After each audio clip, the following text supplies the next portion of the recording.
Bienvenidos amigos de Perú 21 TV a la entrevista dominical. En esta oportunidad vamos a tener a Carlos Basombrío, exministro del Interior. Señor Basombrío, ¿cómo está? Buenas tardes, Pedro. Un gusto participar en una entrevista en Perú 21, en su nueva etapa, felicitándolos, deseándoles éxitos. No, muchísimas gracias a usted. No lo teníamos ya hace varias semanas por acá con nosotros. ¿Cómo va, cómo va el trabajo? ¿Cómo va la vida profesional? Hemos visto un libro que acaban de publicar sobre las economías ilícitas. Sí, es un trabajo de investigación de varios años ya con Ricardo Valdés y Dante Vera, amigos y colegas que compartimos la experiencia, con distintas experiencias, y hemos juntado en ese esfuerzo de estudiar las economías criminales en el Perú. Ujú. En el Perú hay no solo el narcotráfico, que también está en el libro, sino también hay tala ilegal de madera, hay tráfico de fauna y flora silvestre, hay contrabando, hay extorsión a negocios, que es una floreciente economía criminal lamentablemente en Perú, y otras más que están en el libro, Sí, claro. donde se desarrollan ampliamente la información y la importancia que tienen estas economías en el país y el daño que causan, digamos. Claro. Minería ilegal también, no lo había mencionado, que es la más grande de todas, en términos de extensión, de participantes y de generación de dinero. Y que a la vez la minería ilegal genera otros delitos, otros ilícitos, porque la minería ilegal genera... Cada uno de las economías criminales que le he mencionado generan otros delitos. Y todas generan, por ejemplo, lavado de activos para esconder los dineros ilícitos y limpiarlos, generan violencia asesina, sicarios, por competencias entre mafias que controlan territorios, etcétera, generan corrupción de funcionarios del Estado porque necesitan para penetrarlo y para evitar ser investigados. Es un círculo de delincuencia que genera delincuencia. Claro. Y aquí ya para terminar este punto, ¿qué están haciendo, qué está haciendo la burocracia regional, la burocracia local, las autoridades y los funcionarios llamados a fiscalizar estas zonas donde se generan estas economías ilícitas? Bueno, en realidad es una tarea que corresponde tanto al nivel local como regional y mucho al nacional. Entonces la pregunta la extiendo a los distintos ámbitos.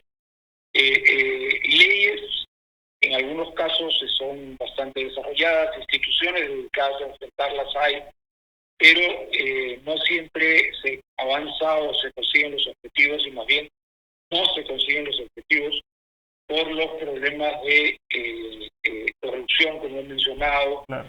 la dificultad de control del territorio, en fin, distintas razones que hacen difícil que esto se logre. Además, porque hay una presión muy fuerte digamos, del valor del producto. El oro a precios muy altos genera una presión y una posibilidad muy grande para que haya minería ilegal, que saben es depredadora del medio ambiente y trae otros delitos que también están trabajados en el libro: tráfico de personas y trata de personas. Digamos, hay la presión por las drogas, por la cocaína que viene de fuera, de los mercados que la demandan, y así sucesivamente las aves silvestres, Claro. las faunas silvestres también tiene una demanda internacional. Entonces, en un país pobre, con pocos recursos, instituciones débiles, corrupción y violencia, es muy poco probable que se logre avances significativos en este caso, y la verdad que está intentando, está haciendo, le hace mucho daño al país, más de lo que se conoce, y el objetivo de nuestra investigación es tratar de ponerlo en evidencia y que esté en la discusión nacional de los Claro. problemas importantes del país. Precisamente ahora quiero llevarlo a lo que esta semana ha sido parte de la discusión política y de la agenda política en el Congreso de la República.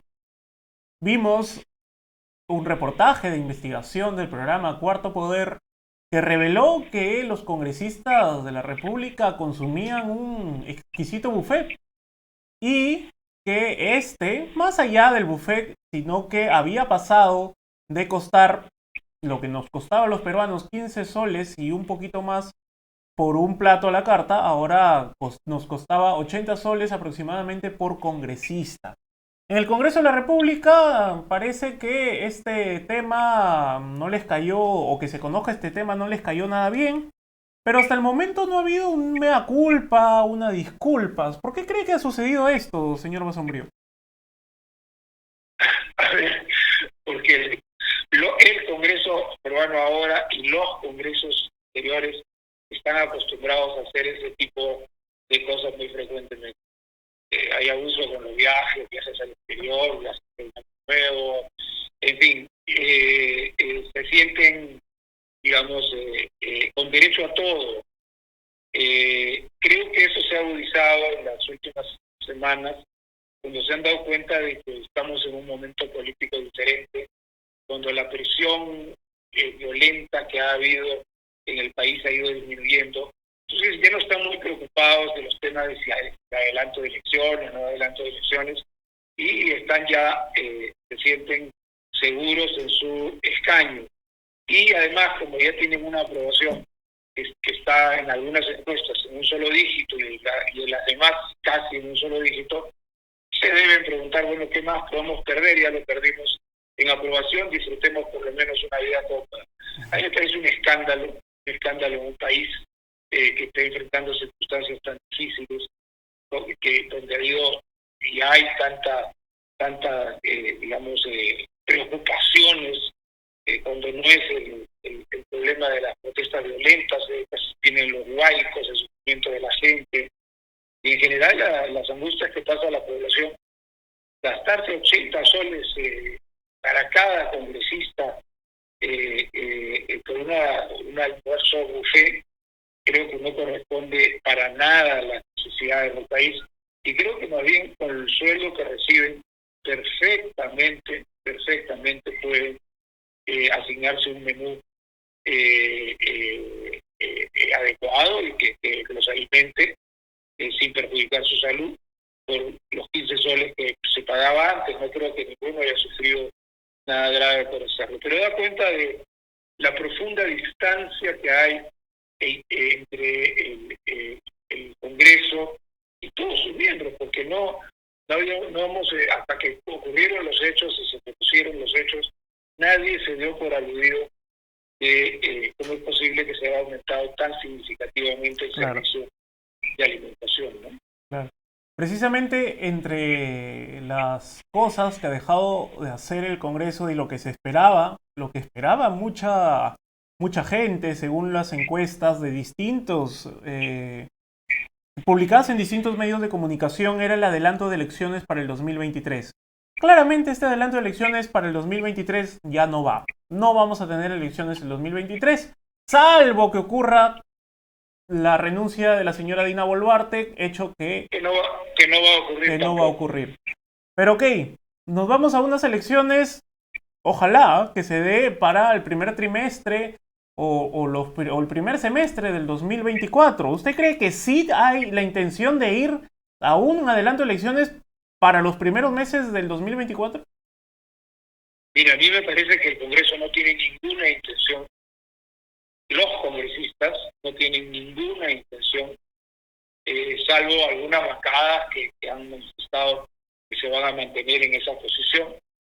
La gran mayoría está feliz de quedarse y dar el poder que tienen y las prebendas que les genera el poder, y no están atentas a esta preocupación nacional en el sentido de que necesitamos un gobierno nuevo y un Congreso nuevo para tratar de revertir la crisis política tan fuerte que tenemos, ¿no? Ellos están, yo creo, en la gran mayoría pensando ya en el 2026, y me da la impresión que la señora Boluarte también está en la misma línea. Claro que sí. Dina Boluarte está en la misma línea, pero a ver, cuando Dina juramentó, sí dijo 2026, pero después ella ha puesto este tema en la cancha del Congreso. Ha dicho, yo me voy el día que el Congreso lo decida, nosotros estamos a la espera del adelanto de elecciones.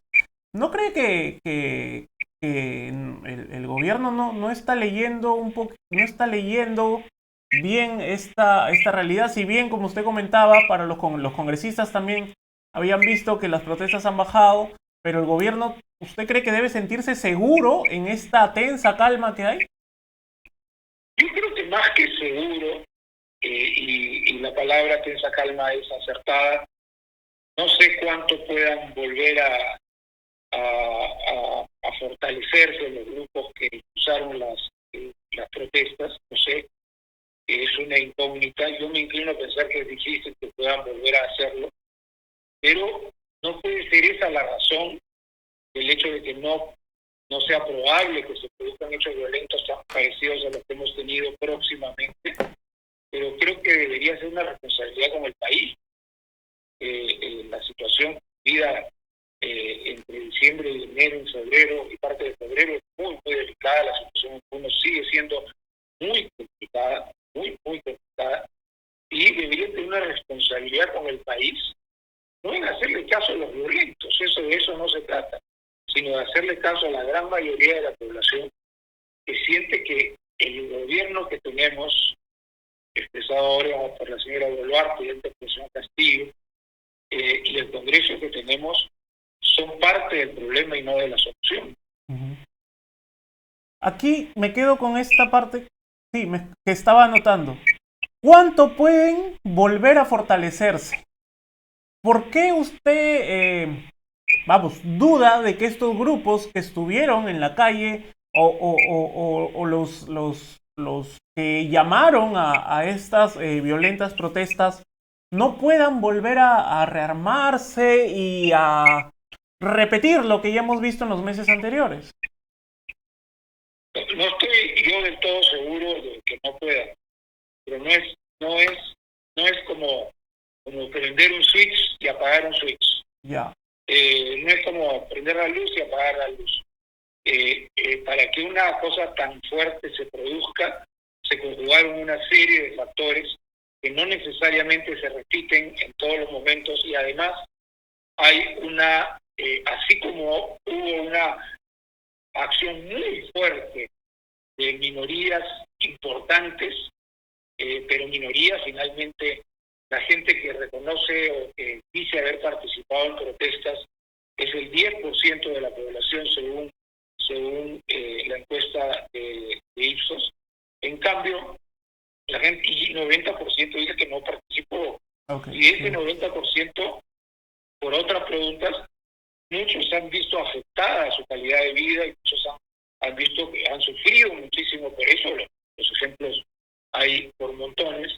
Entonces también hay una reacción de rechazo a otra vez vamos a volver a lo mismo, que creo que hace que eso sea mucho más difícil, salvo un punto, insisto, donde la situación sigue siendo muy complicada y hace bien las Fuerzas Armadas que están a cargo de la situación de manejar las cosas con mucha cautela para evitar justamente que otra vez tengamos hechos espantosos como los que tuvimos en Cuyaca o Ayacucho, y que pudiesen generar una reacción de nuevo muy grave, ¿no?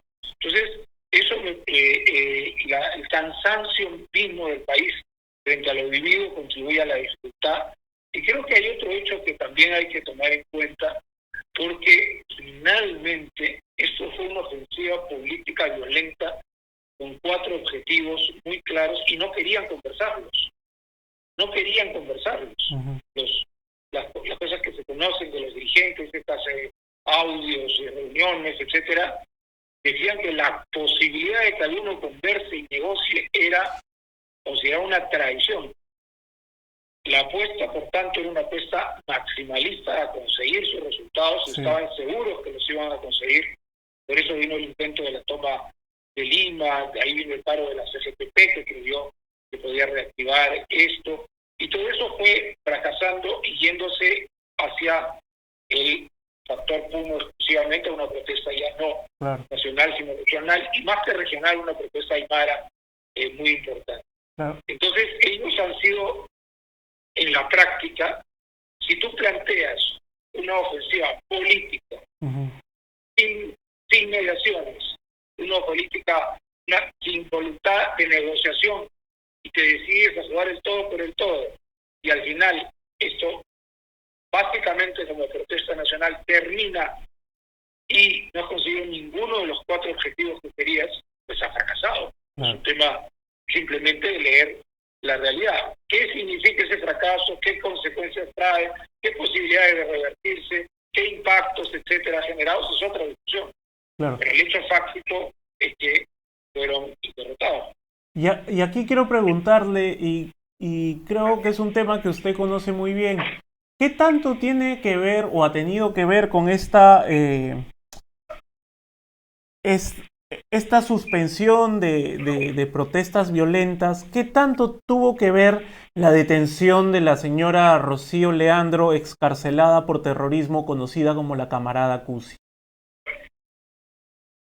Bueno, esa detención ha sido ratificada por el Poder Judicial en términos bastante claros. Hay bastantes evidencias de su rol en el caso de Ayacucho y del frente de defensa en Ayacucho, en los intentos de toma de aeropuertos en esa ciudad, y que tuvieron la consecuencia trágica de la muerte de una decena o más de personas. Sí. Ahora, dicho lo cual, creo que ese rol va cambiando. Que lo que hemos enfrentado es un problema de múltiples actores, donde si hay niveles de coordinación son, digamos, como flexibles, como más como red que como instrucciones de una sola cabeza, y que en ese contexto, sin duda, Sendero Luminoso jugó un papel en algunos lugares muy importante, y creo que en varias situaciones, pero también otros grupos radicales, también otras organizaciones tuvieron un papel importante. No es un factor único, a mi modo de ver. Claro. Y aquí quiero preguntarle, ¿usted cree que la gente que ha salido a protestar, que hemos visto todos estos meses, lo hace por Pedro Castillo o lo hace por otros intereses políticos? A ver, yo creo que al inicio fue una reacción, digamos, a todo un proceso que Castillo desarrolló los últimos meses de su presidencia, donde sentía que sabía que la Fiscalía lo tenía, digamos, por ponerlo en sencillo, lo tenía acogotado por la cantidad de evidencias de los casos de corrupción que lo involucran. Hay, digamos, la acusación de la fiscal de la Nación ante el Congreso, que la haya leído, es abrumadora, y luego salieron muchos más indicios. Entonces él quiso generar las condiciones para defenderse legalmente, extrainstitucionalmente, sabiendo que la pelea institucional la tenía muy complicada. Ahí vienen todos los esfuerzos por congraciarse con sectores de economías criminales, por ejemplo, que cumplieron un rol en las protestas, como los mineros ilegales, que, como sabemos, estuvieron en Palacio, se le dio todo, se convirtieron en base social, y se sentían que el gobierno de Castillo los iba a proteger. En el caso de los cocaleros ilegales y del narcotráfico, si un presidente desarrolla una política antidrogas que excluye la erradicación total, la excluye por completo, y permite que el número de hectáreas suba exponencialmente y pueda continuar, entonces hay una simpatía, y por ahí es una de las razones.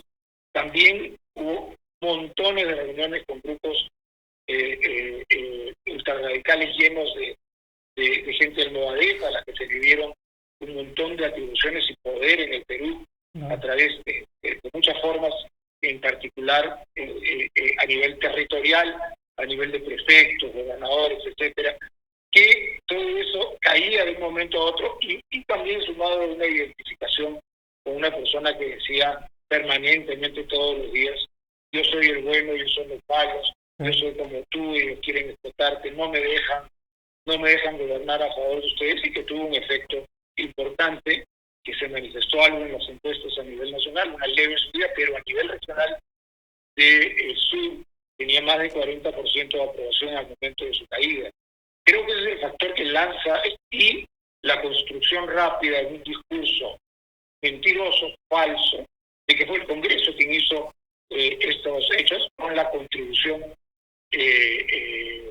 ideológica, dogmática e interesada de gobernantes como el gobernante de México, el gobernante de Colombia, de que lo que había es lo opuesto a lo que había ocurrido, es decir, un golpe de Estado que quería acabar con la democracia en el país, y una pésima campaña del gobierno para explicarlo, mejor dicho, no una pésima campaña, una no campaña del gobierno para explicarlo. Pero luego eso se fue complicando. Después de las muertes de los aeropuertos de Ayacucho y Juliaca, se agregó un factor muy, muy grande de ya protesta, se llama de rebeldía por hechos tan violentos en los que murió tanta gente. A mi juicio, creo que pudieron tratarse de otra manera esos problemas. Pongo el ejemplo de la inteligencia con que está actuando la Fuerza Armada en este momento, cuando hay una situación muy sensible, y están decidiendo cómo hacerlo sin que vuelva a suceder una tragedia como esas, que además nos han originado problemas de desprestigio internacional, donde se presenta al país y al gobierno como responsables, hasta racistas, que lo que buscan es, como se dice, asesinar a gente por su origen étnico. A mí personalmente me parece bastante discutible que ese haya sido el tema, siendo la presidenta una apurimeña de Chablanca, quechohablante, y la policía y las Fuerzas Armadas, como todos los peruanos conocemos, instituciones profundamente, digamos, y en las regiones mucho más, conformadas por gente de origen muy popular, muy campesino, en el caso de la policía.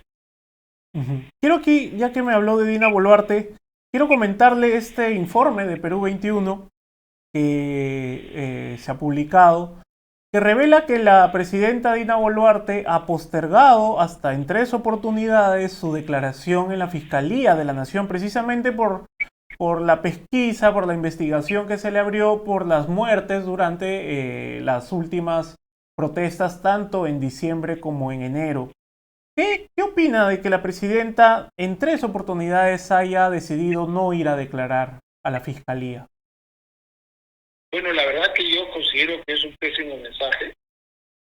Si bien saludo su voluntad de recibir organismos de derechos humanos, etcétera, eso es política, y me parece bien que la haga, porque hay que explicar, conversar, no cerrar las puertas, pero en el caso de la Fiscalía es la autoridad normal del país que la está requiriendo, y que ella tiene que asistir. No podemos repetir lo que le hemos cuestionado, le cuestionamos en su momento a Castillo, de su evasión de responsabilidades en cuanto a atender las demandas de la Fiscalía, que son parte, digamos, del contexto constitucional, legal del país, claro, que está cumpliendo con su función de investigación, y que recordemos que ya la Fiscalía sentó el precedente de que los presidentes que están en funciones en determinadas circunstancias pueden incluso ir hasta la investigación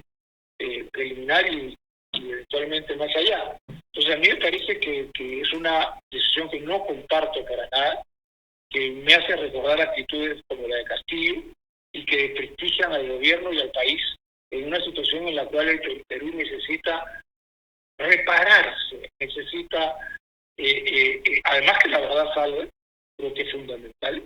Es una democracia, tiene que ser transparente.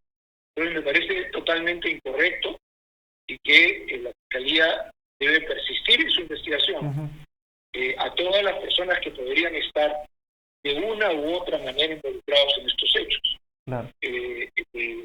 Más aún cuando hay lamentablemente indicios fuertes de que ha habido circunstancias en las cuales no hay duda alguna de que tuvieron gente que no estaba involucrada y que digamos, se excedieron en el uso de la fuerza, en mi opinión. Claro. Y aquí ya la del estribo, estimado señor Basombrío. Alejandro Toledo parece que vuelve al Perú extraditado, parece que será internado en el penal Barbadillo y todo indica que tendremos otro presidente preso por corrupción. ¿Qué mensaje nos deja eso? A ver, siempre como es Toledo, siempre buscará todos los artilugios posibles para tratar de salvar el pellejo, pero creo que esta vez la tiene muy complicada. El mismo juez que determinó su extradición hace unos meses atrás es el juez que tiene que ver un último argumento a favor, que podría ir a favor suyo. Yo creo que lo más probable es que Alejandro Toledo sea extraditado en las próximas semanas. A mí me parece que eso habla muy bien de la justicia peruana. Se da cuenta de que la idea de persecución que hay detrás de Castillo por ser un hombre del pueblo que lucha por la justicia, cosa que no comparto para nada que haya sido así, esa es una presunción totalmente errada, que en la prisión está el papá de la líder de oposición total, que el papá sigue preso en la cárcel, cumpliendo ya de más de 10 años allí, que el señor Ollantumala está ya en juicio oral, que el señor Vizcarra está entrando ya a una fase que se acerca a el juicio oral también, y que eventualmente también pueden terminar en prisión. Es terrible que tengamos tantos casos de presidentes sin prisión, pero es positivo que tengamos una justicia que demuestre que, porque también en el caso de Alan García ya estaba, conocemos lo que sucedió, estaba ya para ser detenido, y en esta etapa estaría muy avanzado el proceso ya. Tenemos una justicia que no cierra los ojos frente a la arbitrariedad, a la corrupción en el poder, y eso me parece dentro de las circunstancias de tener tantos presidentes en esa dramática situación, que es un lado pésimo a mostrar. Podemos mostrar con orgullo que somos el único país de América Latina, el único, que está sancionando, por ejemplo, a los responsables del caso Odebrecht al más alto nivel. Todos, insisto, todos, porque hasta Brasil al final ha retrocedido, todos los países se han escamoteado las responsabilidades de sus presidentes, de sus ministros, y acá eso no ha ocurrido, y habla bien de la justicia, y es una razón más para indicar a la señora Boluarte que ella tiene que cumplir con las responsabilidades de la justicia, que el cargo de presidente no solo viene con derechos, sino viene con obligaciones, y una de las obligaciones es cumplir la ley, hacer cumplir la ley y cumplir la ley, y que tiene que asumir sus responsabilidades, que en el caso de que la justicia determine que las hubo de parte de ella, pues las tendrá que asumir. Así es las responsabilidades que vienen como obligaciones. Bien. Señor Basombrío, le agradezco por su tiempo. Muchísimas gracias por estar en Perú 21. Con todo gusto, éxitos, Pedro. Bien, fue Carlos Basombrío, ex ministro del Interior. Él estuvo con nosotros. Y claro, si usted quiere leer esta entrevista, lo puede hacer en la edición impresa de este domingo de Perú 21. Y por supuesto, en nuestra página web www.peru21.pe. Mi nombre es Oscar Quispe. Nosotros nos despedimos hasta una próxima oportunidad. Permiso.